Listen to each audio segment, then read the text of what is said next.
Welcome back, everybody, to Comic Shop Talk on the Late Night Collectors community. I'm your host, Nico, and joining with me today, as always, my co-host, Chris. How you doing, man?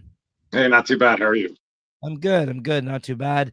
Apologies, my voice is a little hoarse here today. I was just telling Chris I was watching the UFC last night, so there's a lot of yelling to be had, a lot of talking went on. So it's a little bit hoarse here today. A lot of drinking, a little hoarse. My apologies, but yeah, welcome back, everybody. And another episode of Comic Shop Talk 111 episodes of this thing. And you can go back and check out any of that on our playlist here on the channel. Make sure you're subscribed to the channel. Hit that, that like button. You can hit the notification bell to be notified of when these episodes do go live. You can also follow us on Instagram at Late Night Collectors Community. I think I'm gonna start like posting my haul every week of like issues when I get them in. It might be nice just to put it on there as an extra bit of utilizing the Instagram other than me just putting out the episodes when they come live. So maybe I'll start doing that for you guys so you get an idea of what issues I pick up every week before Actually, it's funny you mentioned that because I did take down all the my haul at the beginning of the week. I just didn't know where to send where I could send the video to. So maybe we can start There you doing that. go. That's what I mean. Start maybe I was gonna actually talk to you about it. So there you go. I was gonna say maybe Chris, if you even want to share that stuff with me, I'll post it to the account. Might as well, right? So give you Yeah, guys idea of what to look forward to in the next episode of what we'll be talking about. Because I know we mentioned it at the end of the show here, always what we're looking forward to reading, but it's nice to see them as they come in, the covers that we may pick up, stuff like that, right? So yeah, so definitely make sure to follow us on Instagram for that kind of stuff. And yeah, this week we're gonna be talking about the new comics that came out for the week of January 17th, 2024. And as always, spoiler warning, guys. We're going to be talking about what happened in the books here today. So be forewarned. You can always read your books and come back and check it out. And, we're going to be showing off some of the art, giving you our comments and ratings on that. But yeah, like I said, check out the playlist. 111 of these things, plus 2 of those annual award shows that we've been doing. And those are a lot of fun. I already have some more ideas for different categories for next year, Chris. So, I'm already back to work on that. So yeah, very interesting. And I've actually written down our favorites of the week, so I don't have to backtrack this next year, like I've had to with do. the paper. Yeah, to collect those stats. So, all right, Chris. That all being said, All right, let's talk comics. there you go. Talk comics. Cheers. Mm, cheers. Got some cider here. Cider today. Uh, All right. First up on the docket here today, guys, we got Avengers Twilight #1. Chip Zdarsky. Ooh, nice cover. You got that one, eh? Let me see that. it's the A cover. Yeah, that's a nice one. And they got this one here. The Daniel Acuna, the artist that did this Yeah, story. he got nice covers too. Those were That's the ones I've been getting. I'm a big fan of his, but yeah. it was, I guess a big, highly anticipated mini series, at least from us here. Chip Zdarsky doing like a story set in the future, like Chris mentioned, kind of like the old man kind of universe, if you want to look at it that way, because Cap is an old fucking man when this book opens up. So, what do you think of this, Chris? Yeah, I didn't mind this world that they're kind of bringing you into. It's always fun seeing the new worlds and kind of who's who, what's what, and what happened there. And looks like some big things happened in the that they allude to there. I guess the biggest thing is where you see Spider-Man dying after, was it called H Day or something? And then you see a picture there of Steve Rogers as running for senator. It sounded like he was trying to run for president and he failed. With Power Man, is that Luke Cage is there, and I think they're talking with Matt Murdock. And it looks like they kind of sucked the super soldier serum out of him too, so he's kind of just living a normal life there. And I guess it's hard to say what's sort of going on in this world, but it doesn't look like it's a good place for heroes. Yeah, I was about to say that was my main. I don't want to say it's an issue because I did enjoy this book. I just think it's a pretty dense fucking like storyline. Like there's a lot going on like in this future setting that I feel like I mean, I'm actually even more so looking forward to the second issue. That being said, because I kind of want to get more into, this war, Yeah. future, right? Because I just think there's a lot happening here that I could have probably used another read on this, to be honest, just because I can kind of like, get a hold of everything that's going on, because Tony Stark, this is what, his son or something, and Oh then yeah, his son there, and his son's a jerk.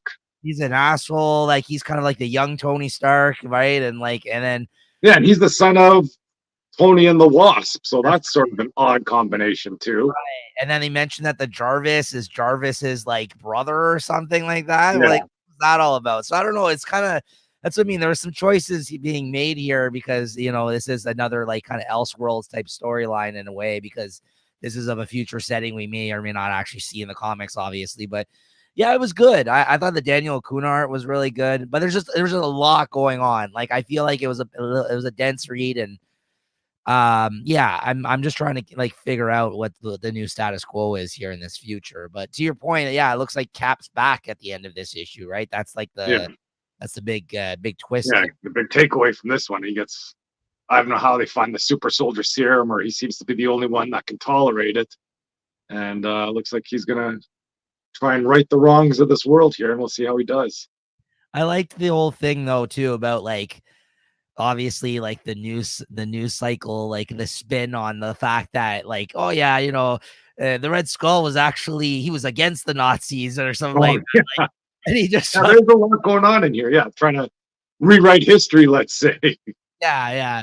I thought that was pretty interesting because you hear these type of things even today's times. You're like, it was just interesting to hear like that new spin on the skull. He's like, can people actually believe in this shit? He's like, what the fuck? Right? He's like, it's the red fucking skull. He's like, well, actually, he was against Hitler and his whole, but then Yeah, what's his line there? He's only against Hitler because he wanted to try and take the Nazis over for himself.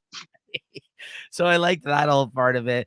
And yeah, like you said, there's old Luke Cage here with him at the end before they gets the super serum here. And I guess we'll see what happens. It's just funny. It is fun seeing all these guys, these old grizzled vets, man. Like I like you give me an old grizzled vet type book. I'm in, man. I love the old man shit in the Marvel comics, the old man universe stuff. And this is again a world, like you said, I don't know if it's made for them anymore. I think the world has moved on without him, and this is kind of like I guess his final, whatever. I don't know who he's gonna like join up with here. I guess a new Avengers of sorts, right? You see some people kind of in the background there in this image at the end. So it looks like Moon Knight and maybe like I don't know what's going on here. So I'm really looking forward to the next issue. I just think it left me wanting a little bit this issue, even though it was kind of oversized and everything. But I think this coming out, is this double shipping this book? I think is this like it might be because I think they are coming like twice a month. it's coming out Twice a month. Yeah, I think it's coming out next week again, right? Or not next week, the week after, I believe. Yeah, I think I seen it in my poll box. So so what'd you give this? I give it a 4. I liked it. Same, 4 for me too. Yeah, I look forward to more. Really good start.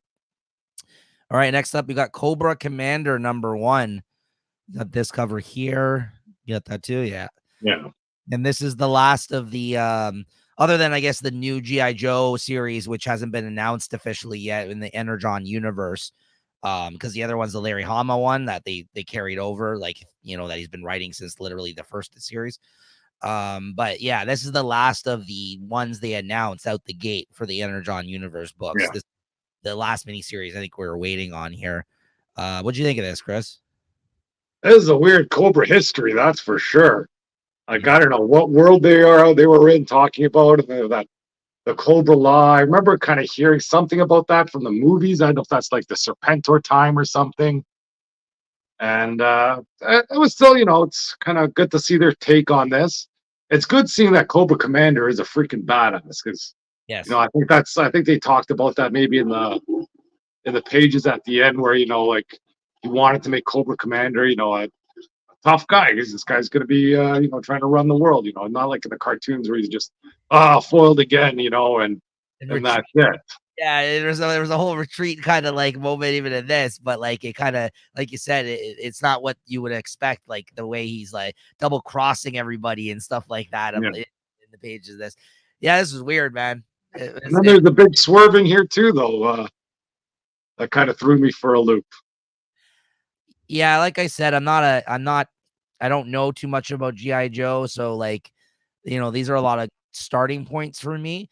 I do agree with you. This is more bit of a weirder kind of take on the character. And from what I've heard, Chris, because I've heard some people talk about this book, You're right. I think the origins of the whole Cobra Law type stuff, apparently that is from the G.I. Joe animated film, from what I've been hearing. This is more, Yeah, I don't think that was like what everybody followed was like, his origin or whatever. I don't know if it was as focused on that part of it in the cartoon, but like you said, I think he became more of a joke kind of character as time went on, right? But like, yeah, yeah, I made him a badass in this, and it is certainly weird. And I think this is more in like the I would say this is more in line with like the Void Rivals type of vibe, I would yeah, think, out of for the sure. Energon universe stuff. Just darker. And I think that's a good thing again. But I think if I had to say, not that I didn't like this one either, but I think I prefer Duke a little bit more than this because I think it was a little bit more grounded. But I do like this version of the character of the Cobra Commander in this as well. So I'm on board once again. The Energon books have been doing good, man. I think these are good. The whole line honestly has been doing pretty good. What'd you think of the art on this one? Like I said, it was kind of like spacey, trippy type of art. And and just like there we go, the big reveal there with Megatron, being kind of held captive or something. So I thought that was pretty interesting. But Well, I like the art. I could, it wasn't wowing me, but I didn't find it lacking either. Let's say. I didn't love it at first, but then by the end of the issue, I was like, yeah, okay, yeah, I like it. Yeah, like it kind of grew on me, to be honest with you. But like you said, it's not wowing me either. But I didn't mind it. I thought it was good. I guess that was not him in the ice in that Transformers issue that we just read, Well, right? it's like it could be him because this could be all happening at different times. Like this doesn't have to say everything's happening all at the same time. That's true. That's true. And then there's a little tease about the Dreadnoks here at the end. Yeah, I guess next issue. I guess those are other characters. yeah. Yeah. Okay. So yeah, not bad. What'd you give this? I got a 3.75.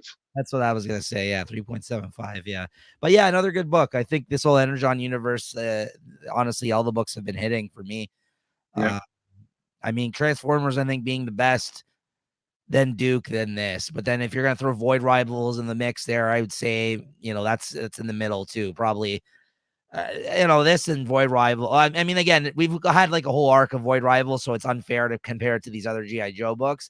But that's just a much different book, I feel like, even than these other ones, right? They all kind of have their own tone, which I think is really good, but they're all pretty dark. I mean, look at it. Transformers is fucking like he's killing people. Duke had some shit like that in it, like the PTSD of war type shit. And then in this one, he kills like a bunch of people in this book. So like I like that they're treating it with more of a mature kind of tone, not like the goofy cartoon tone that I think some of these properties had, right? So at times. So anyways, okay, Chris, Wonder Woman number 5.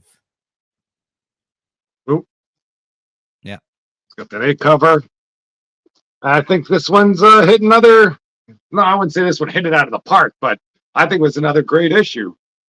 Uh, with I guess who did you have? You have Yara, Donna, and Cassie. I guess you Yeah. don't really know what's going on in the beginning here, what they're kind of chit chatting about. But I guess they all want to try and help out Diana, and she doesn't want them to join, so they all have, I guess, a bit of a challenge with each of them. And at the same time, you see Sergeant Steele. He's putting together his team, and he's picking up some pretty heavy hitters there. That stuff with Giganta, Yeah. that was kind of cool there. You think she's, just a normal cell. And then when you finally see her up against a normal person, like, whoa, what's going on here? I Yeah. thought that was a nice play on the panels and just all this stuff here. It's all, I didn't mind this Yara stuff. I kind of like the one with the arm wrestling one was good. They have a lot of chit chat between them, where they kind of just acknowledge each other and all their sort of stuff. I like Dr. Psycho. I like that thing.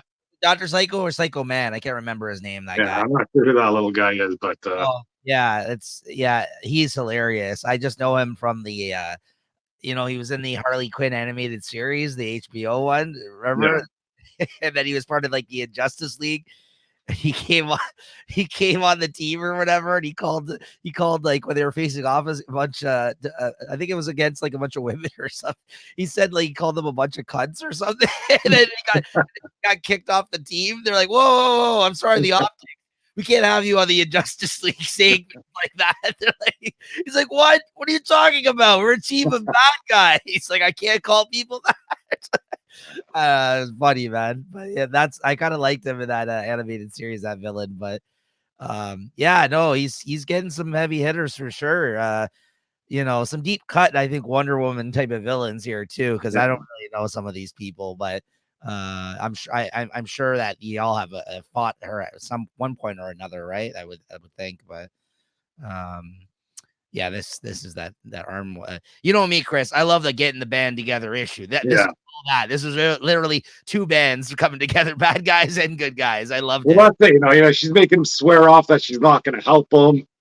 And then, once you see the band of whatever Sergeant Steele, he's got his band together.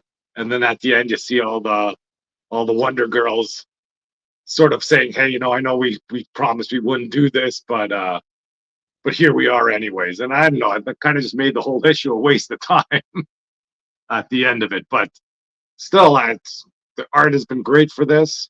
I like the we have there with Donna Troy or whatever, just playing video games, and just even that art where they're playing video games, they just seem to be sitting right. Everybody's kind of sitting on their edge of the seat, looking at the screen. It's all drawn properly, let's say. I was gonna comment on the art too. Honestly, this is an early contender for the year. Like if he continues on this book and we get this type of art, this Daniel St. Pierre on this book, man, he is fucking killing it. This artist, Yep. it's a nicely drawn book. It was in the running even for my favorite artist of last year, honestly, but this is a really fucking good looking book. And the only problem is we're coming to the end of the first arc. I haven't looked ahead of the solicits. I don't recall who's going to be on it next, but I'm sure that they're going to have to switch up artists at some point. But Yeah. I hope they give him a long run here though, because he's been killing it. I agree. Like this is the artist I want on this title. Honestly, like look at this, looks great. So yeah, this is the whole bad guy team that he puts together here. And then yeah, like you said, they show up at her place here at the end, even though they were told she doesn't need their help, right? But I love all the Wonder Womans actually are going to team up here, which is pretty awesome. They're coming together. Yeah.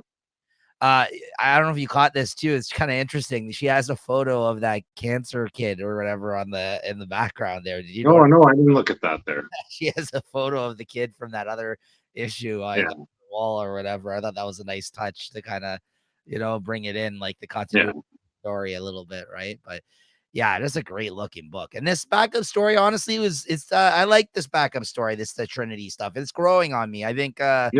I think this is one of my more favorite. I think probably my favorite one so far. Honestly, the story they told in this one. Now that she's like starting to grow up a little bit more in this storyline, like I think they're pretty good, fun adventures. These backups. Yeah. Yeah, so not bad. No, it wasn't too bad either. I didn't mind that. Usually I was bag on the backup stories, but this one was decent. What'd you give this out of 5?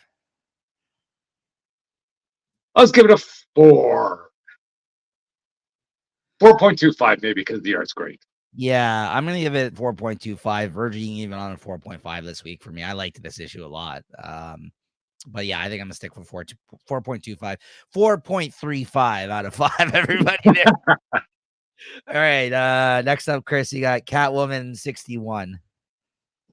Yeah, so I just read this one online. I've been kind of in and out of buying this one. I guess I was out this week. I might be getting the next issue.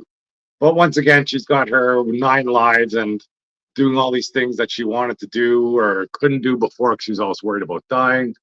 So this her adventure here, she's going to get some radioactive material that's powerful and valuable or something, and it's locked up in some like Chernobyl type place.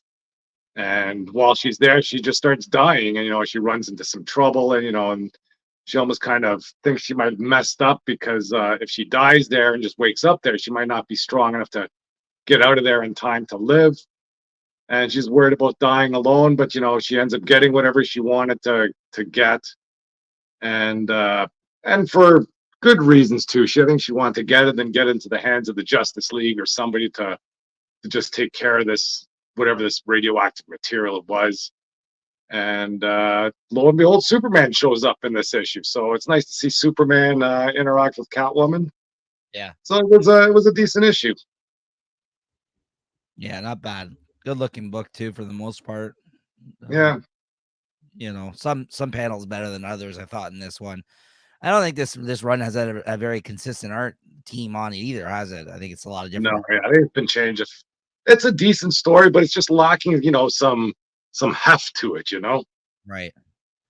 So what would you give this one out of I 5? get it's a 3.75. Okay, not bad. Next up, White Widow. Yeah, White Widow. I say now I'm in too hot on this one. It just seems the first 3 or 4 pages of the story are decent. Here you have freaking She-Hulk in there. I think the last one Wolverine was there, and all these sort of backtracking things there, or I guess memories, or stuff that happened in the past. So that was sort of okay here. And then once it gets back into the future or to a present time, it's still not the greatest story.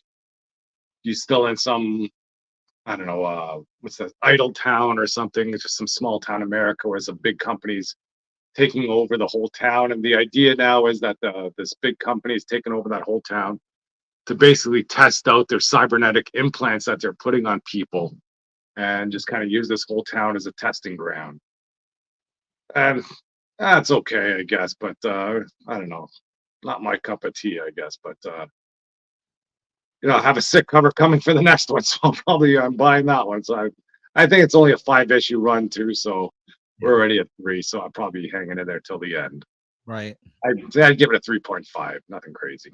Okay. And then Scorch 25 this week. Yep, Scorched. Yep. Here we get some backstory. I don't know if this stuff is known here about the Violator and how he became the Clown. So he had some story on that. I think the Violator was sent to try and kill the Redeemer spawn, and he failed. And then when he came back to hell, the devil that was there, or whatever, I forget what his name was, whoever was ruling hell at the time, he was upset at Violator, and he goes, "Oh, you're a clown. That's why you turned into a clown." And there's this issue was mainly dealing with Violator's sister, the Viscerator or something, and that seems to be the villain that's they're going after in this one. And you move back to the present day where that Viscerator is trying to get the medieval spawn, and little does she know that there's other spawns out there. And in the middle they're fighting, she finds out that whoever that demon that was in hell that was ruling back then, he is now dead. And then she kind of has to backtrack now to figure out what's going on. So it kind of ended up in a stalemate. And this is the person that helped out that Viscerator person, and he has some nefarious plans of his own, I guess. So we'll see where this runs to. And it's not about, once again, it's a great looking comic, and I think that's Steven Sokovia or whatever his name is. He's always been a big fan of his, and the story just moves along. Good stuff. I give it a 3.5. All right. Next up, we got the Deviant number 3. Yeah, this is another good issue. I've been liking this story.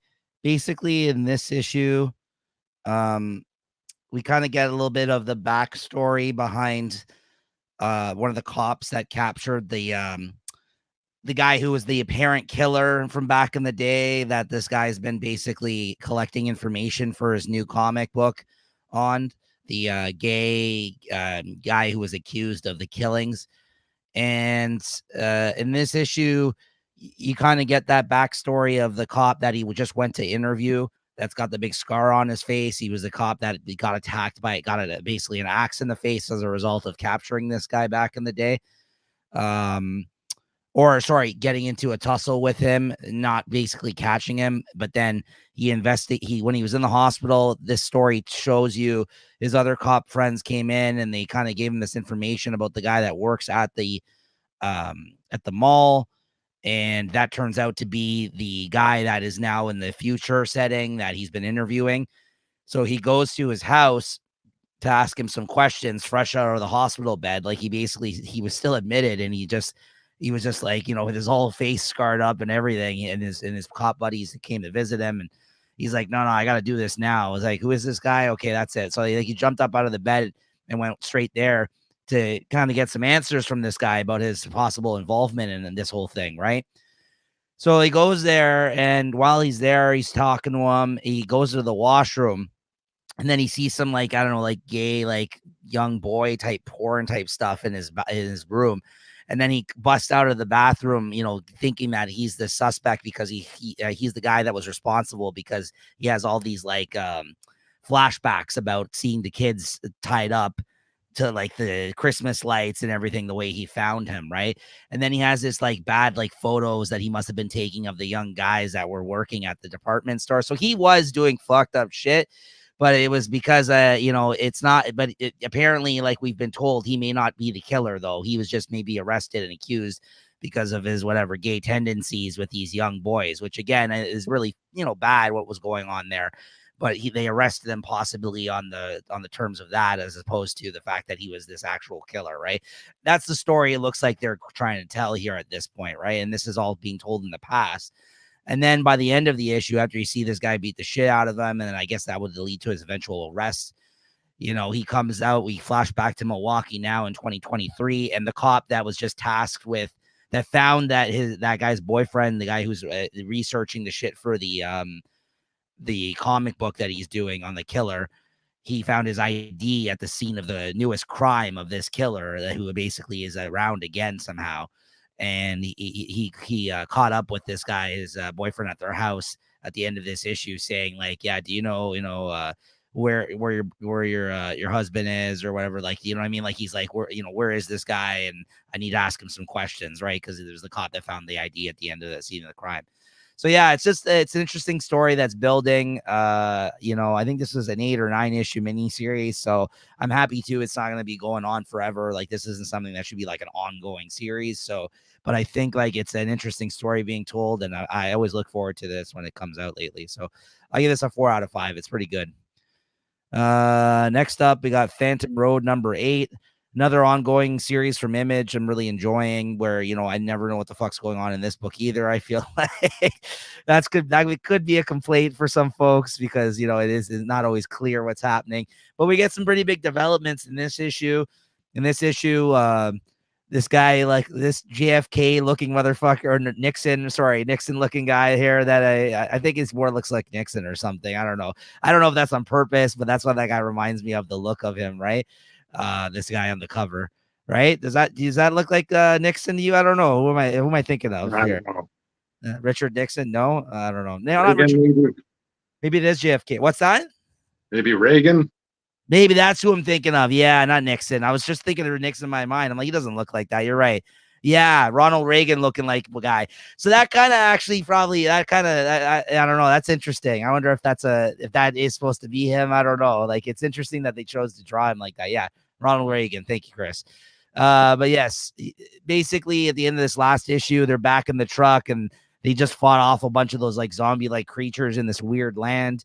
And in this issue, they meet up with the Ronald Reagan looking like weird conspiracy guy here, and he feeds them some more information at one of those truck stops that they originally met him at along the road. They met up with him at a next one, and the guy tells them about how they ran into that bear creature, the guy that looks like the dude that is like the Buddy Bear or whatever that's on the pit stops. He tells him about that, and he's like, oh yeah, you don't want to mess with that guy, just stay away from him. And this woman's all messed up now over it, because he came to her looking like an angel, and he's like he can come in like many forms, like, and she's convinced that's what it was, and she's like, I don't even know why we're doing this. Give us some, let us know what the fuck's going on. He's like, no, you just got to keep going, like, you got to make it to your next destination. Just stay away from that guy. He's bad news. So again, more and more questions. You don't know what the hell's going on. So anyways, they stay in like some like pit stop there for the night, where apparently they're safe. And then they make their way back. They're going to make their way back on the road. But while they're sitting in the motel, apparently safe for the night where they're staying, they brought in that weird like egg thing that they've been keeping in the back of the truck. And in the middle of the night, they go to the washroom, because she like kept it in like the tub or something at some point. There's a flash of light, and it hatched a fucking weird baby alien creature thing that's like looks kind of like similar to those guys that are lurking around that they've had to fight off. So I don't know what the hell is going on once again, but like, there's a development here. Now they actually have like some sort of living creature instead of the egg that everyone's apparently trying to get from them this whole time. So I don't know what they're either aiding or what's going on here. But I give it a 3.75 out of 5 just because it's another piece to the puzzle. It's not like a outstanding issue in any means by any means, but it's still an enjoyable series, and I like whenever it comes out. So, all right, Chris. Next up, one of last year's favorites, Invincible Iron Man number 14. Big things happened at the start of this one. Quite the issue. A little bit of spice this week in comics, and this was one of them. Yeah. This Iron Man's having some bad dreams. Emma Frost is there to help him out with that. I guess she offers him, I can ease your mind mentally, and he goes, "Oh no, I'm not up for that." And I guess she uses her feminine charms. Yes. To ease his troubled mind, and I'm glad they hooked up at least once. Like this whole time they haven't hooked up. So like the fact that this was like a big part of the issue, I was happy about that because I'm like, yeah, it's about time already. You guys are fucking, I know you're running around pretending like you're husband and wife or whatever. And, meanwhile, you haven't consummated the marriage at all here. So like, it's nice that they kind of, they ended up finally hooking up here. I felt like, right. So yeah. So that was good. What happens the rest of the issue, I don't remember. That's all. That's my takeaway from this issue. No, but I guess there's more of the Orcus stuff going on afterwards. Oh yeah, it's the stuff up in space, with the rings. I guess the rings start taking over Ironheart. Yeah, and then Ironheart and Forge go to like the Asgardia, like some of their like what was that place, the Kiln or whatever. Yeah, they have like this dwarf place where like they basically fashion, they make weapons and stuff like that, like blacksmiths type stuff, and but they work with magical metals and stuff like that, right? So yeah, I guess they got all that mysterium there that they're trying to, I guess, make into the ships. Mm-hmm. I'd imagine, or whatever they want to do with it. And then those dwarves or whatever, the elves or dwarves or whatever, they seem to kind of double cross the Iron Lad and Forge there because they don't know how to forge the material. They just wanted the secrets, and that's where Ironheart found out she was kind of getting taken over by the rings, and they blast the rings into space. What the heck is that? Yeah, they blasted, which is just going to come back to bite them in the ass at some point, right? That's a big setup.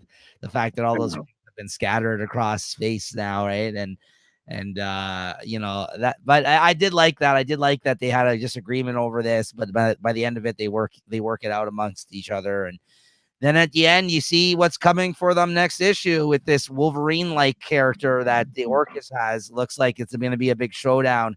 As it says here, the Invincible Iron Man versus the Adamantium Claws of Orcus. I guess that's going to be who he's going to have to face off against next issue, possibly, right? And the fact that now they have this whole bunch of ships now made out of the Imperium, right? So I'm not mad about that either. So I'm looking forward to that. Not a bad issue altogether. I always enjoy it. It is a good one. Yeah. But again, I think the big takeaway is the fact that he ended up hooking up with them. At least for me, I was like, fucking right, finally. I'm like, what's going on here? What'd you give this? I'll give it a 3.75. I'll give it a 4. I liked it. I was thinking about 4, but 4 to 5, just for that.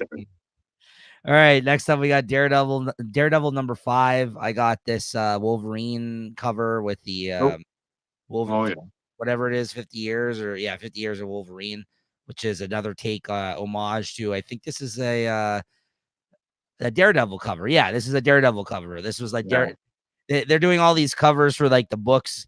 The 50th anniversary. Yeah, but they're just replacing him with Daredevil and all. Wolverine with all of them, right? Oh yeah. What did we get JR a cover? Like he's ruining Spider-Man enough on his own. Now they got to get him into Daredevil. But seeing that on the cover, when I first opened the issue, though, I thought the art was pretty decent in there. That She-Hulk busting through, and the story with She-Hulk was kind of moving along. It was getting a little weird, and then freaking once those demons come into play again, it just blew it up for me, and that just ruined the whole story. Like it was kind of getting interesting there, where they're going out to eat and she seems to remember him and he's kind of wondering why, and then all that sort of stuff. I thought it was getting interesting, and then they just blew it up at the end. So I wasn't a big fan of this story.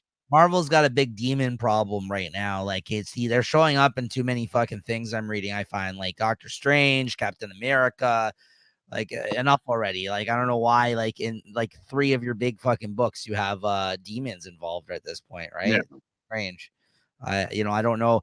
Like I thought that maybe they don't do them anymore, but they used to do those creative retreats. Even if they're not doing them in person, I thought within the editors or like with the writers that Marvel, whenever they plan for a year, from what I've heard in the past, because I've heard other writers talk about it, they plan these things out. So I feel like this way they don't normally wouldn't cross over too many writers with each other. You know what I mean? Like, so where it's just like we're both. Look at this demons off. Great idea. I'm going to do it too. It's like, what? Yeah. Like what? Why? I don't understand. Like you can't all be fucking doing demon stories all of a sudden, right? And you're right. Like you said, some of these parts were fun where they're going and eating and doing all this kind of stuff. But like the whole thing again with him being the priest, I'm like, I don't know about that, right? Like, anyways, I think I'm done with this. But this is actually the last book I had pre-ordered. This issue, this one. I think I'm over it, honestly, just because it's not coming together for me, unfortunately. So, this is fine though. But again, demon time. Yeah. Anyways, what'd you give it? And then there you go. Yeah, even Doctor Strange shows up. This comic should be a lot better.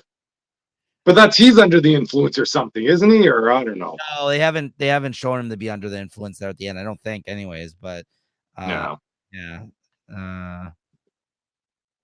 Oh, maybe it is. I don't know. He says it's time for you. He's like, Father Matt, it's time for your confession. So I don't know. I think he's on his side. We'll see. I'm sure just because he's there, right, doesn't mean that he's not going to get taken over. Like I think it's going to help that Doctor Strange is there because that's the guy you kind of want involved with this kind of thing. But again, literally in Captain America, he calls on Doctor Strange's help to deal with his demon issue, that the Captain America that's going on right now.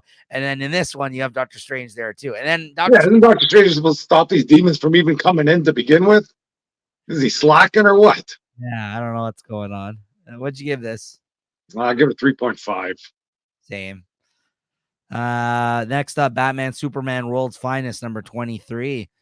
Continuing the Kingdom Come type story that they got going on here, the Mangog. Yeah.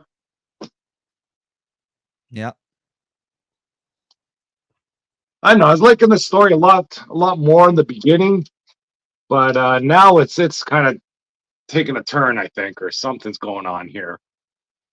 It's not really hitting me as it did before. I'm not looking forward to it as much, or when I do end up reading it, there's no sort of it doesn't wow me again. And now that they're all on the same side, it's just kind of more ho-hum stuff. And what's the plan here? Is this Magog wants to go fight Darkseid and kill his world on purpose or something? Is that what the plan was in here? Or? Well, that's what I got from it. Yeah, like that's the whole reason. Like when he showed up there at the end, I think he wanted to turn it into like apocalypse. Like there was a lot of apocalypse type talk here, and they were kind of like, well, clearly you don't know anything about Darkseid or Apocalypse, so you're like, this is a bad fucking idea, whatever you got planned here. And I you're right. It isn't very clear. It wasn't 100% clear either to me his motives here towards the end of why they were doing this. And then, it just became more about, seeing all like the teaming up here happening and fighting in this issue. It was a really good drawn fucking issue by Dan Mora, though he killed this one. I personally thought like it's just cool to see even like the size and scale of him when they're fighting him, right? Like I thought that was fun. But you're right. I don't think this was the best issue. I still overall really have liked this arc. I think it's a really good arc, but I think you're right. It wasn't the strongest one, this issue. And then we only have one more issue to go. The next way, the way this ended, it looks like it might be a Darkseid throwdown here in the next issue, right? Yeah, that was about the good thing there. I guess he's talking about it, and Dark's like, oh, I don't know what he's saying about Darkseid, but Darkseid's already there before he expects him to or something. So maybe something to look forward for the next one. Yeah, the way they ended it is very interesting because that's somebody you don't overuse. Like Darkseid doesn't fucking just show up every week in comics, right? Sure. The fact that he showed up here like could be big doings with the next one, right? But I mean, I am sure by the end of this story, though, they'll be put back in their own time. Yeah, everybody would be back in place and like nothing happened. But I still like this overall, though. I like, but I agree with you a bit that maybe it lost a bit of steam here towards the end. But I think this was the first issue that I felt that way about, honestly. But good looking issue still. So what'd Yeah, you get out of 5? I got 3.75. Yeah, I think that's the right answer on this one. Yeah, unfortunately. Cap Wolf and the Howling Commando is number 4. Last issue of this miniseries here. And yeah, I want to talk about miniseries that ran out of steam. This is one of them, unfortunately. Yeah, I mean, like, I really liked this when it first started. It was just an interesting, different kind of thing. But even at a 4-issue miniseries, because they're making the miniseries shorter now at Marvel, this could have even just been an oversized one shot, honestly, and I would have had my fun, and that would have been Yeah, it. that's it. You needed this 4 issues oversized, because even then you're looking at 5 regular sized issues. If it was like a one shot, I would have been a lot more. I would have enjoyed this a lot more. I think the first 2 issues were really good, and then these last 2 issues of the miniseries were kind of pointless. We're kind of retreading some of the same stuff. At this point, it's just them wrapping up the storyline. Dum Duggan, helping out here. Cap fighting the wolf Nazi witch woman. They both wolf out, and they're fighting Wolf the Wolf in this. And then what's his name? Fury shows up. Nick Fury shows up at the end out of the hospital, and he comes back to take back his group here, the Howling Commandos, his squad. So yeah, I mean, it's kind of what you would expect from it. And, the art was okay and the story was okay, but nothing special. And I kind of ran out of interest here towards the end. So I give this a 3.25 out of 5. I think overall, I think the miniseries is like a 3.5 out of 5, because it's one of those things where, like, if you can find, you can read this online, or you can, borrow the trade or something from a library, maybe do something like that. I don't think it's worth owning.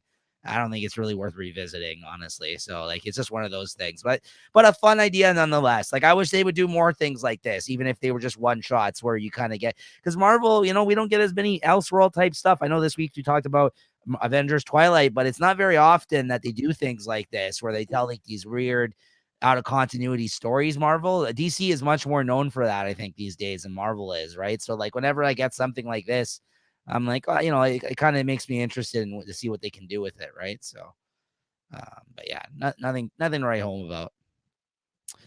Then you got Creep Show Volume 2, number 5, the last issue of this newest installment of this Creep Show miniseries. These have been good. I've really enjoyed this.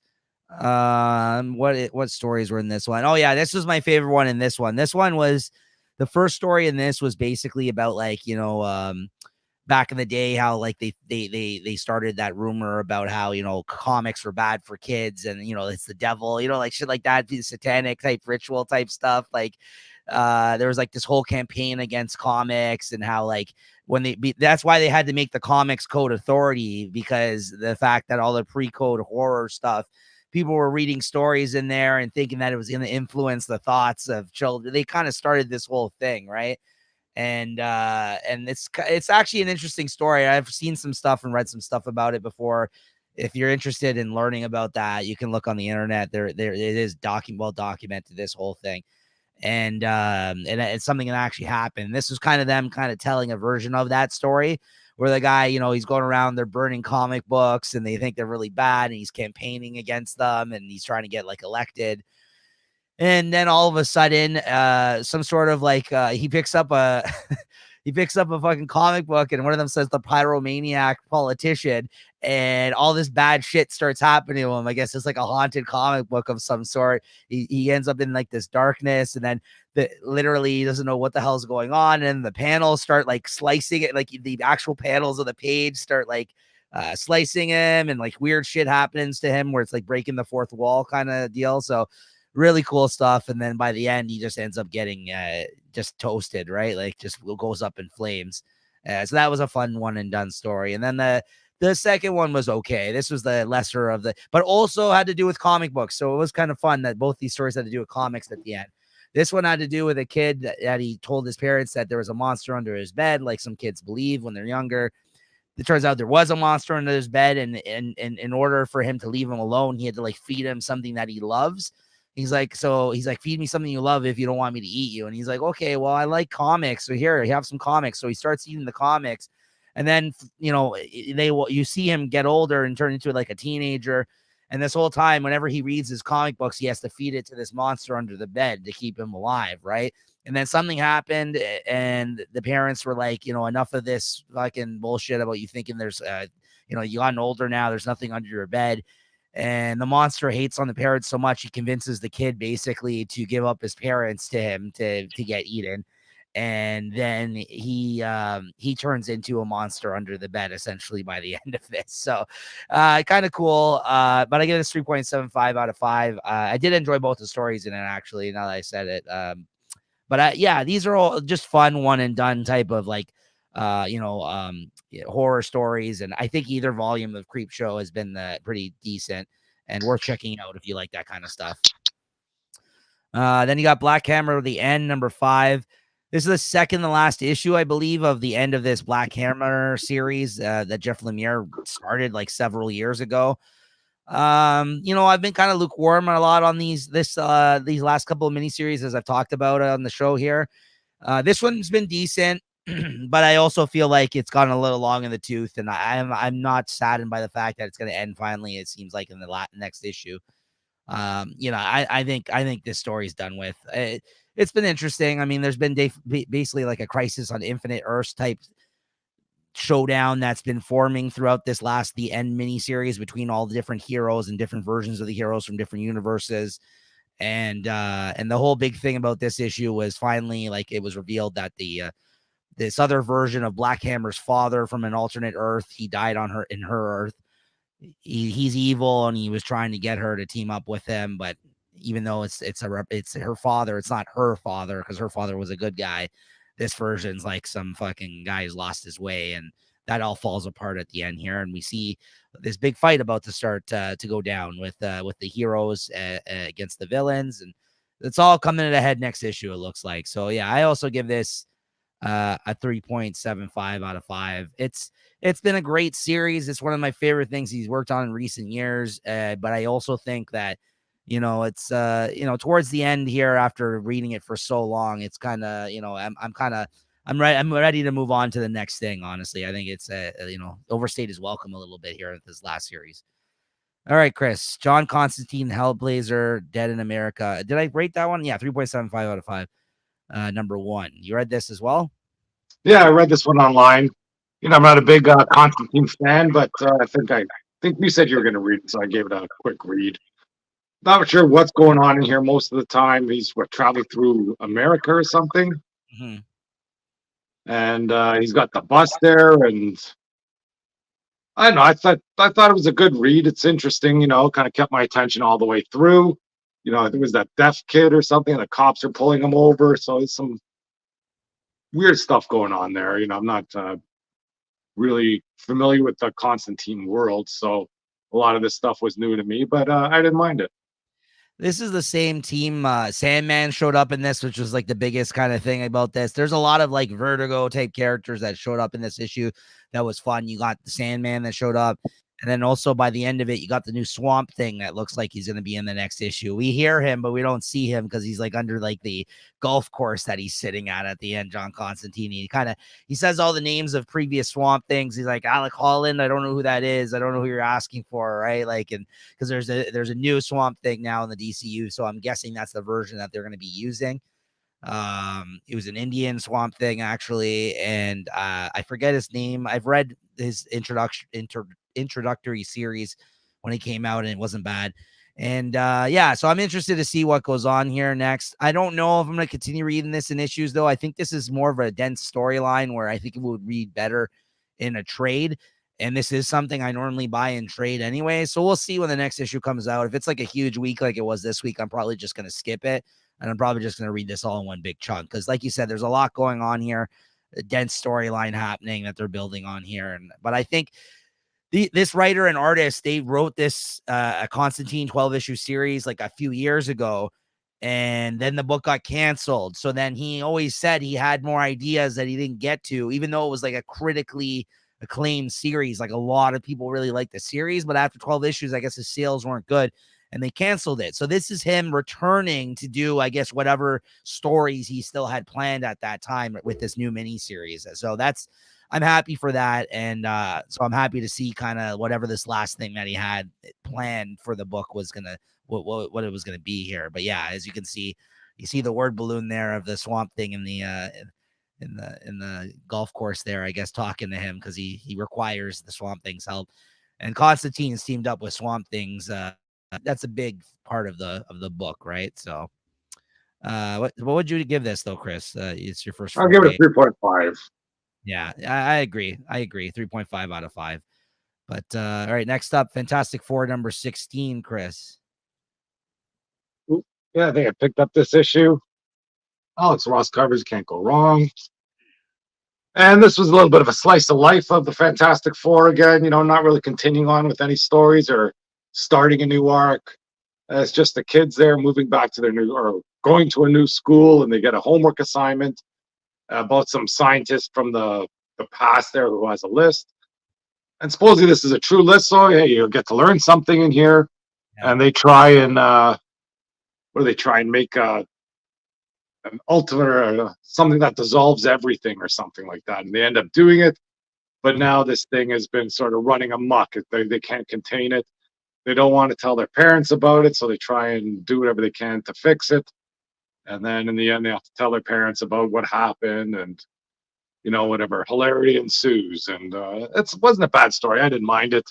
It was a nice kind of break from whatever else I was reading. Yeah, I liked it. It was a nice one and done type story, and I wasn't sure now with the kids back how much he was going to start involving the kids, and I guess this was his first opportunity in kind of telling a story with them.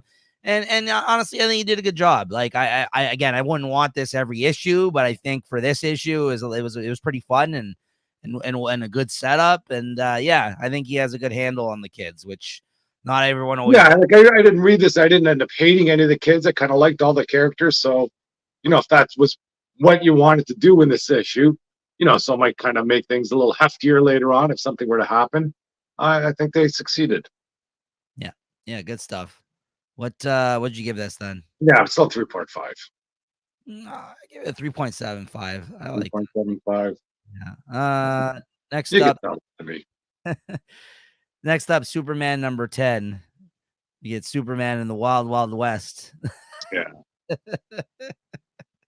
Well, I didn't buy this comic. I just read it online, with that Harlequin romance cover there. I go, oh, maybe this would be a good one, but I don't know. He's stuck in the West, or he's stuck in the past. I forget how he got there. And there's some history of that Marilyn Moonlight. It's a character I don't really care for. And I guess he's sort of powerless here in the beginning. And then forget who he runs into. He runs into somebody else that's kind of playing with time. Yeah. And, they have a draw there, and I guess he shoots him, but then by then Superman's got his powers. And they get some machine from him to go back in time, and I don't know. This was I didn't care for this story. It didn't really move anything along. This was just a filler issue, and we'll see where it goes. I did get that amazing comic or Action Comics from last week or the last one there, and I was happy that came in, and I picked that up instead of this. This was fine. I mean, I'm upset that Bruno Redondo is drawing this fucking book, though. He's left Nightwing. He's drawn the last couple of issues of this, which will look fucking great. I get it. He wasn't gonna be on the same title forever, but like, I enjoy his art. So seeing him on a book, I don't, I have been reading Superman since it's come out, but I'd rather him on Nightwing personally, but yeah, I don't know why why do they got to shit? It's not like he's going somewhere else. Yeah, it's not like the Superman book needs him.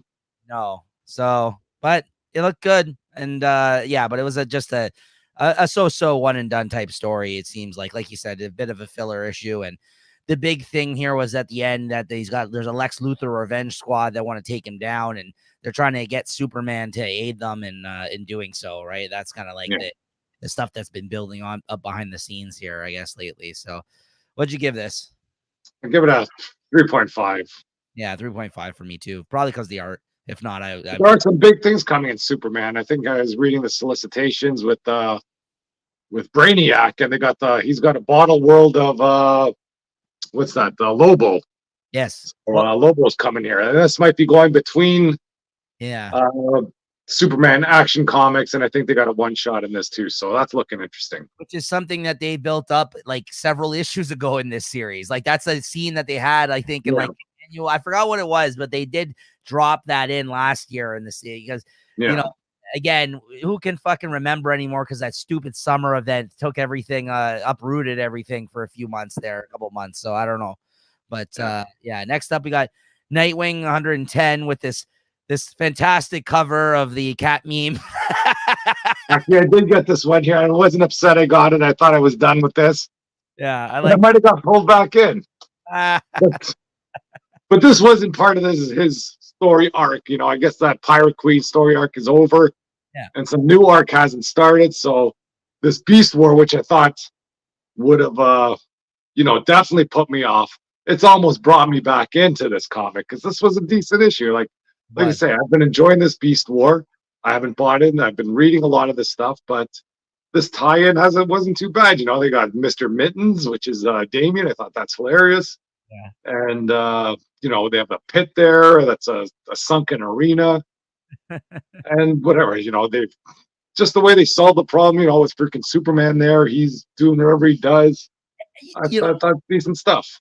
I also actually really thought that he wrote the moment good, where it seems that like Damien is fucking finally maturing as a character. Like I felt like, because like how concerned he was of whether or not he killed somebody, like in his Yeah, animal form after the fact. Like I thought that was really interesting for him to actually feel that way, because like the way he came in, like, and he has changed over the years, but like this guy used to be such a dick when he was very cold hearted. And I think now, like as time has gone on, he's proved that he's still, he's tough and everything, but he could also, like, he has some, compassion for people. It seems like finally, and I don't know if that was the case, obviously, because he was raised by Talia, right, at yeah, first, right? So, but yeah, no, I did like that whole kind of. I like how they work together to help him out in this, and I did like the resolution of it, like you said, in the underground fight club with creatures that are people that are transformed into animals. Yeah, sign me up. It was a fun idea. I liked it for an issue. And yeah, yeah. this That Apex character, she seems pretty interesting. So I didn't mind that. I yeah, do like the dynamic between Nightwing and Damien, and even John Kent and Damien, because they're all sort of the kids of whatever the big guys. So like, they can kind of talk to each other a little more yeah, personally. They can, whatever, they can make fun of each other, things like that. that was fun too. He lifted the whole fucking Yeah, read underneath. Yeah, it's that good was seeing Superman do some Superman stuff. right. Yeah, no, that's good stuff. What'd you give this then? I give it a, I'll give it 3.75. Same. Yeah, 3.75 out of 5. And speaking of that, like we also got the what Dick in here in Titans #7 here. Oh, if my fucking mouse would work. Hold up. Yep. I think I did read this one online. Is this with a bit of that Starfire history or the Tamaranian? Yeah. I don't know why they had to play this Tamaranian business into this Beast War. That seems a bit of a stretch, but there it is, whatever it is. I don't mind. But there's some nice scenes with Starfire there. She's a little bit of badass when one of those things, whatever one of those spores kind of come out of something, and she kind of just grabs it and bites it and kills it. I thought that was pretty. I think it was in this issue. I thought that was decent. I like the kind of the play there with what's his name, Cyborg, where the spore gets into Cyborg, and they're kind of amazed that Cyborg didn't get infected by it because he's more machine than human. So that's good. Yeah, it wasn't a bad issue. Yeah, I enjoyed it. It was fine. Overall, I don't think this series has been as great as, the other, the Nightwings and other stuff that Taylor has worked on, but it's okay. I mean, past this whole tie-in that has to do with Beast War, or whatever it's called. Is that what it's called? I'm just calling it Beast War, Beast World, or whatever, right? Is that? Yeah, I don't know if I'll stick around, but yeah, Beast World. Beast Wars is Transformers. Yeah, well, we'll see what happens, but it's been okay. What'd you give this? Let's give this a 3.5 though. Yeah. All right, X-Men number 30, and I got the Wolverine 50th anniversary cover for this one. A bunch of Wolverines reimagining a X-Men cover there. No, nice. I got the A cover here with the High Evolutionary. Nice. We were talking about A covers with that Ultimate Spider-Man. Supposedly that cover you have, that's the hot cover. The one I have, I don't. The A cover. No, I didn't get you didn't get the A cover. Oh, I thought you had the A cover. That is the fucking hot cover. I know. It's apparently going for $50 online already for whatever reason. Yeah, I didn't get it.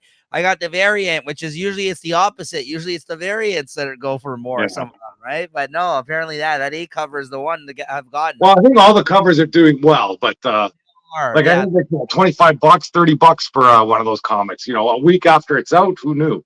Yeah, like the one that I got is already going for about 20. Yeah. But the A cover, like you just said, that's going for like I've heard $40 to $50. So yeah, I got one of but they're all going for more than cover price if you can find it now. Yeah, it's pretty crazy. But anyways, this book. That's right. Well, side note there. Another bit of a spicy issue too here. I don't know. The spice there with Cyclops in Dreamland. And, I guess he's remembering his times or imagining his times, or maybe Jean is reaching out from her dead place. And this Phil Noto art there. Like, there's a good smirk for Cyclops. I don't know why they got him smirking so much lately. I think it was in the last issue, which was brutal, where he smirked, but here it seemed to be a little more subtle. But then once this kind of story ended and it went to Talon and what is the name? Sync? Yeah. Yeah, and then the story went off the rails, and I don't know why they had Spider-Man in there, he's, oh yeah, you know where to find me if you need me, blah, blah, blah, whatever. It's kind of interesting when I saw him there, but then when he kind of, effed off at a panel later, so that was no big deal. And then you have whatever, the Talon and Psych, what's his name? Psych, whatever. I think his name is. And then they go fight the High Evolutionary. And I guess someone doesn't make it back. So, well, but it was a bit of, I like the way it was presented because it makes it seem like they won and took him out very easily. And then it turns out that, the short fight. It's a short fight because they got whooped. That's right. And she got killed. And now to save her, she's in in his mind, like he absorbed her fucking her mind or something like that. And she's living in his head there at the end. That was the whole kind of twist, right? Because they show you one scenario where they took out the High Evolutionary, no problem. And then then he comes back and he's talking to himself and they're like, who are you talking to? And then you fucking actually see what really happened. I kind of liked that at the end there. For me, that was probably the highlight of the issue. Otherwise, this was just a fine issue. But I did like that scene a lot. Like, yeah, you see the High Evolutionary take her out, like no fucking problem there, right? So, I didn't know the High Evolutionary. I always thought he was some B-level character. They really powered him up for this fight. Mm-hmm. Mm-hmm. Yeah, so I liked that part of it, but I guess we'll see where that goes. I think all the main, I do like where Benjamin Percy went with it, because what I just found out is after that Wolverine issue from last week, Chris, that I didn't know that it was a 10-part fucking story that's going to be double shipping for the last 5 months. So it's going to lead us right into issue 50. And maybe that's going to be conclusion of this Wolverine series, because that's going to be around the time that this whole new status quo or whatever, the fall of Krakoa is going to happen. So that's kind of interesting that I feel like some of these books are going to be telling stories that are not really as involved in the ongoing happenings of the status quo moving forward. I think that's why he's doing a story like that there. Even some of this stuff, even though Duggan's writing this, like in the X-Men and the Iron Man books, I don't know if it's all going to lead into those two miniseries that are happening right now, Rise and Fall or whatever, right? Yeah, so I guess we'll see, but it's it's all coming down in the next few months. I think by April it's all over. Yeah, so but that actually got me even more hyped up for that Wolverine Sabretooth War now, knowing that it's double shipping is a 10-part event, which is pretty fucking cool. I just hope that he can keep up that momentum, because the bar has been raised high with that first issue in terms of how how bloody it's already gotten, I don't know if right? we Like, need 10 issues to do this. This could be just freaking too much, but but we'll if see.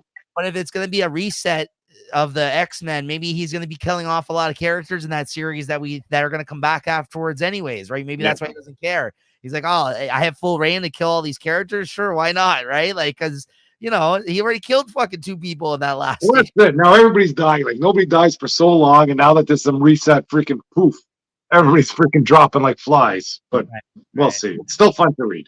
What'd you give this then out of 5? I got a 3.75. Same, yeah, same. Next up, Jackpot Gang War #1, Chris. I also read this along Yeah. with you. Speculators are all over this one. Yeah. You'll find this one in the dollar bin soon enough, I'd imagine. Who the heck greenlighted this freaking story? Like, what's going on in here? Like, I don't know. Like, did she like get master these powers over the last week or something? She seems very fluent with them now. And freaking Spider-Man rolls in. He's calling her MJ out in the field. Thank you. Thank you. No, it was so fucking ridiculous how like she acted like she was knowing what she's doing here all of a sudden. And the most Yeah, part about the whole issue for me, Chris, was that Paul is the guy in her ear. I'm like, are you fucking kidding me with this Paul guy now? He's the guy. yeah. And what's like the other, whatever, they have the little cutesy scene there with the marriage counselor. God, that's brutal. Yeah. Like, does someone freaking hate Mary Jane Watson and freaking the editorial staff or something? I don't know. There's a lot of people I know that are not fans of her to begin with, actually, to be honest with you, like of the characters. So maybe that's why they're trying. They're going to make them any better. I'm out on that miniseries now. Remember I said I was like, yeah, maybe I'll pick that up. No, I'm out. I'm out. That Black Cat. I mean, at least you'll have Black Cat in that, but I'm not picking it up now. I mean, it's got a cool Adam Hughes cover for the first one, but I think that's how they're getting people with this. If this is the same writer that's doing that miniseries that did this, so I'm like, if this is how it's going to be, I'm out on this because I thought this was terrible. This one shot is just going to kill that whole series. And they've had such a good dynamic together, both Mary Jane and Black Cat. So I think I'm in for the first couple issues. I mean, that was I'm probably going to go through the whole thing, but that was with Jed McKay, though, right? I think Jed McKay had a really good handle on Black Cat, obviously, prior to bringing her along with Mary Jane.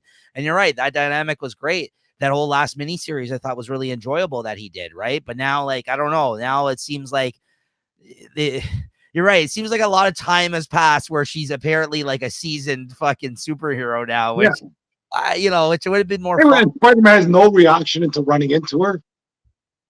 It's like, oh, hey, Mary Jane. No, like nothing's going on. Hey, how's you and Paul doing? Oh, that's great. Oh, here's my friend She-Hulk. That's like, wouldn't he be like a little more concerned? Like, what the heck are you doing out here? Get freaking. Yeah. This isn't safe what we're doing. No, that's honestly, that was going to be my main comment about this book too. You tapped into that. Absolutely. That is exactly how I felt about reading this. I was like, just the way she's carrying herself in this book. I'm like, yeah, don't worry. I got them. You guys go ahead, take care of whatever you need to. I got this here. I'm wrapped up. I'm going to fight the female Sinister Six. It's okay. No problem. Right. Get out of here. I mean, like it would have been more fun if she was trying to still learn or like catch her bearings, like learn how to be a superhero. They did it with Miles Morales, Ultimate Spider-Man. Like, why can't you know what I mean? Like already she's this season, like that she knows how to fucking be a superhero. I was like, it's really weird, man. So, anyways, yeah, what'd you give this? 3. Yeah. Garbage. Yeah, same. And then last but not least here, we got Amazing Spider-Man number 42, which I also got a Wolverine cover with. This is nice. Yeah. Last Spider-Man cover instead of Green Goblin and Spider-Man, it's Sabretooth and Wolverine. So yeah, that's fun. What'd you think of this? Now this gang war's got to freaking end. It's just like this whole issue. Every little blurb is, check out freaking gang war Daredevil, check out gang war Miles Morales, find out more over here. And I think of this when Kingpin just says, he was just fighting to let off some steam. Like he goes, oh, I'm out. So that whole battle with Tombstone is worth nothing. Like the only line I liked in this one is when Spider-Man goes, hey, Kingpin, why don't you just freaking say so in the beginning? Yeah. Like, we didn't have to go through this whole freaking baloney battle. Right. And, not a fan of this one either. I like this still. I don't know. I've been enjoying this. I think the JRJR art works for this storyline of all storylines, and more than it doesn't at least. And I've been enjoying the whole kind of like gang war, all the different CED list type villains in the mix. But yeah, I don't know if you had to spend 2 issues on this Kingpin showdown here, which like you Yeah, said, there was nothing. Like, that was why did Kingpin even show up then? turned out He's point. got bigger things going on in his life, Yeah, no, exactly. But otherwise, I'm still enjoying this overall. I'm having fun with it. Look at it. What's this? What's this here? Like, come on, what is that? Really freaking, I don't know. They freaking flying the invisible jet? Is that what's going on? I can't say. Yeah, I just said something good about JR, but then this one, yeah, no. This was cool though. Okay, I'll look forward to that. So the only good thing is, it looks like it's coming to a head soon. So Yeah. we'll see what Spider-Man's next arc is about. I'm not looking forward to that either. What'd you give this then out of 5? I'll give this 3.5 though. I'm still in it, but just not liking it. 3.75 for me out of 5. All right, guys, that's going to do it for this week's comics that we read. We'll get back to talking about our favorite books of the week and what we're reading next week. But first, the April solicitations for DC Comics just came out. So let's take a quick look at those. And then hopefully by next week when we get together, we'll have the Marvel ones by then. And we can go over that at that time. Let me just bring that up. And as always, shout out to comicreleases.com. We're not affiliated with this website, but we normally use this website for the solicitations. And I feel like they do a good job of compiling all this kind of stuff for us to review here on the show. So that's the site that I use. All right.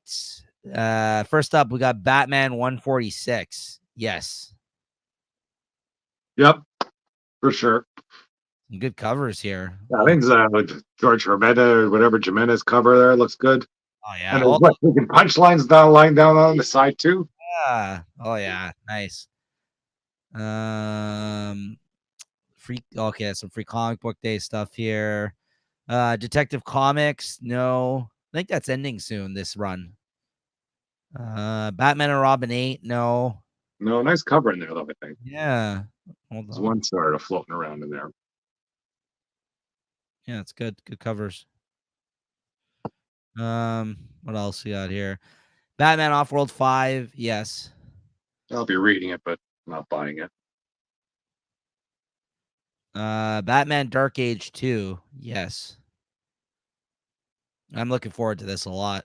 Ooh, nice cover. Yeah, I'm looking forward to this one. This is I liked Superman Space Age a lot, and this is the same team that did that. Catwoman 64. Whoa, nice covers. Yeah, I'll probably be picking up one of these.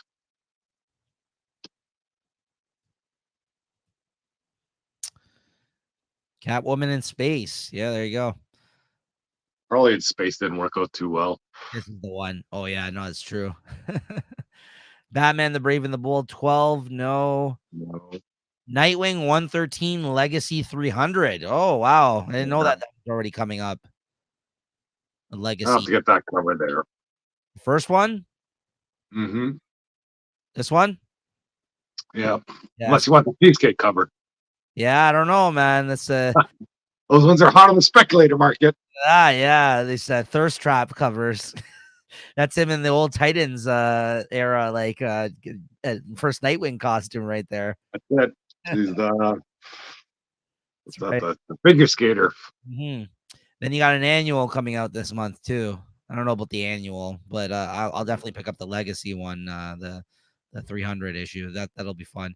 Landmark 300th issue. Yeah. You're gonna have a bunch of different different artists on here and backup stories as well. So yeah, that'll be good. Harley Quinn 39. This cover's really nice. I've seen this floating around already previous to this. I like that cover a lot, but me and Chris's thoughts on this book, not great right now, but I'll be reading. I think she's in a new storyline, new arc. So 1 in 25 Adam Warren variant. Fuck, I like this one too. Yeah, so this is without Sweeney Boo. She looks to be off the book, except for this cover. Yeah. But it's still written by Teenie Howard, so I don't know. We'll see. I'm picking it up regardless, just because I always pick up Harley, but and then we got an annual. Oh, this is drawn and written by Erica Henderson. Okay, this I'm gonna pick up. I like Erica Henderson. She did one of the backup stories during this run as well. I think this could actually be a good annual. I'm Santana's in it. Yeah, I'm in. I'm in on this maritime murder mystery. Okay, yeah, I'm in on this. Nice. Birds of Prey number 8. Yes. Yeah. Nice covers again. Outsiders 6. No. I don't know if I'm going to be reading it anymore either. We'll see. Poison Ivy 21. I'll probably just read it, but I don't know. Some nice covers though. Red Hood, The Hill, number 3. No. Batman, Superman, World's Finest, number 26. Yes. Batmite? Oh, is that Mr. Mixelplick? Oh, okay. Interesting. It could be fun. Beware the power of the Doom Mite. Yeah. Okay, I'm in. The Penguin. I think I'm dropping this after the last issue I talked about. I think I'm out. We'll see. Action Comics 1064. This is now Jason Aaron. This is the first issue he's not doing. He's only doing a 3-issue story with the Bizarro. And that's kind of the new setup for Action Comics is like people kind of cycling in and out. This is going to be written by Joshua Williamson. And this is part 1 of House of Brainiac. There you go, Chris, as you mentioned. This is the first part. So, yeah, I might check this out. Oh, that's cool. Nice. Yeah. You picking this up then, Chris? Oh, yeah, for sure. Then you got Superman 13, which is part 2 of House of Brainiac. Oh, those are connecting covers that they got between the two. Oh, okay. All right. Yeah. Maybe I'll have to get that. That's kind of cool. Yeah, I think I'll pick it up for this. Then we got Superman House of Brainiac special number 1, as Chris said, a one-shot. That's acting as Brainiac 2.5. Joshua Williamson and Mark Russell. Yeah, there's some good people on here. Yeah, I mean, then you got a House of Brainiac tie-in with Power Girl. Are you gonna pick up the one-shot, Chris? Yeah, I'll probably pick up the one-shot and the Power Girl. Yeah.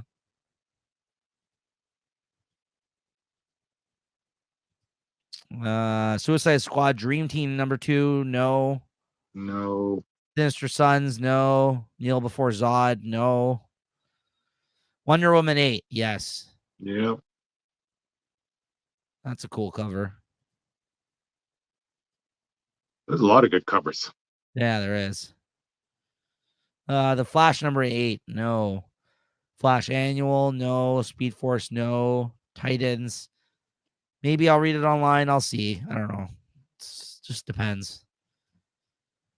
Green Arrow 11. No. Green Lantern 10. No. Green Lantern War Journal 8. No. Shazam 10.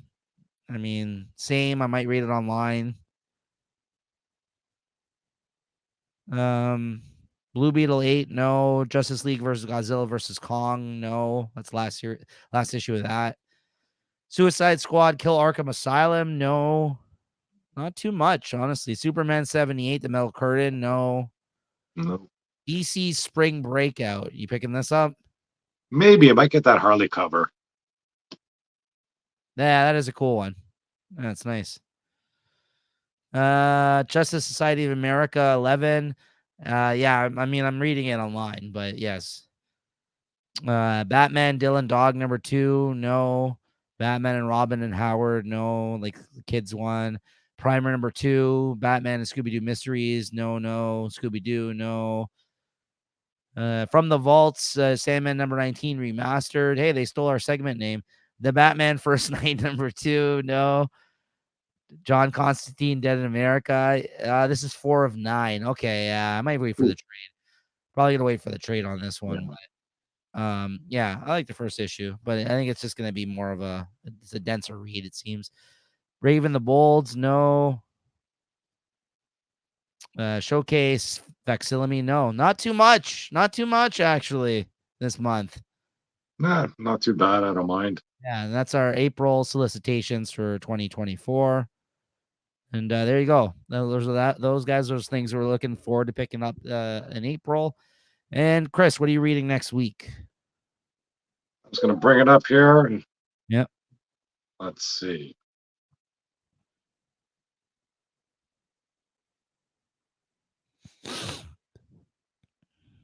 Yeah, let's see. So Marvel. I think I got Punisher 3. Probably read the Resurrection of Magneto. Immortal Thor. I'll probably read, and I think I'm getting X Force 48. So that's a light week from Marvel. That's for sure. It's a light week for me, period, and physical releases as well. I mean, there's probably a lot of things I might read online, but do you have more there or that you? Yeah, I think what DC might be Harley Quinn and Power Girl. If I got them, I'm not sure if I did. And I'll probably read the Beast World stuff. And I don't know what's coming out from Image, if anything's going there. Well, the Schlub I'll read. Oh, Ghost Machine. Looking forward to that. See what that's all about. Yeah. And I think that might be it. Yeah, small week for me next week as well. I got things I'm picking up. It's just Immortal Thor 6, Punisher 3, and the last issue of Universal Monsters Dracula. And that's it for things I'm picking up physically. Then after that, I got like you said, there's gonna be some things digitally I'll probably read. What do we got here? Let me just take a quick look. Looking at DC, Harley Quinn. Oh, how come that wasn't on my list? Yeah, I'm picking that up too. My bad. Harley Quinn 36. Oh, Penguin 6, I think I got pre-ordered. And then, like you said, Titans Beast World. I'll read that. And then looking at Image. Let's see here. Image, I got Ghost Machine, like you said. Holy Roller, I'll probably read. I don't think I'm picking it up anymore though. I think that's it. Schlub. Yeah, I think that's it. There. And then from Marvel, I don't think there's much from Marvel. Oh, Gods comes out next week. I'll probably read that online. I think I dropped that. But I'll still check it out. And like you said, Resurrection of Magneto, I'll probably read online. And yeah, that's about it. Honestly, that's about an X-Force. Yeah, that's about it. Not too much next week. So it's gonna be, we've had some heavy weeks, so that's okay with me. Yeah. All right, Chris. Your favorite book of the week though this week? I got 2 in the running. Avengers, Twilight, and Wonder Woman. Mine too. Those are literally my 2 in the running as well. So go ahead. Which one did you pick? If I have to go by art, I'd have to go with Wonder Woman. But like I say, I'm gonna give it to Avengers. I'll give it to there. Give a nice Captain America story.